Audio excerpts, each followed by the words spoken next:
सबसिडीच्या सिलेंडरची संख्या घटवल्यानं जयंत पाटील आक्रमक झालेले आहेत। सामान्य कुटुंबाचा आर्थिक गणित पूर्णपणे कोलमडलेलं आहे। ट्विट करत जयंत पाटील यांनी सरकारवर निशाणा साधलाय।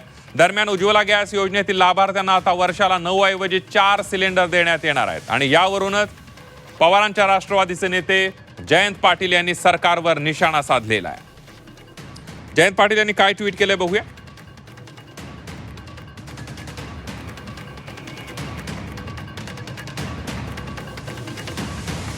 सुरुवातीला सरकारने वर्षाला 12 अनुदानित एलपीजी सिलेंडर देण्याचं आश्वासन दिलं। कालांतराने ही संख्या 9 वर आणली आणि आता केवळ 4 सिलेंडर पुरताच अनुदानाचा लाभ मर्यादित करण्यात आलाय।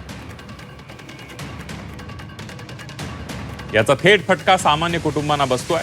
ज्यांना वर्षाला किमान 9 सिलेंडर लागतात त्यांना आता जवळपास 2000 रुपये अधिक खर्च सहन करावा लागेल।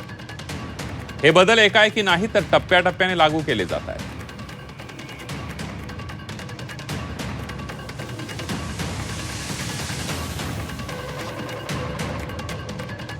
सातत्याने वाढणाऱ्या किमती आणि घटत्या अनुदानामुळे सामान्य कुटुंबाचा आर्थिक गणित पूर्णपणे कोलमडलंय।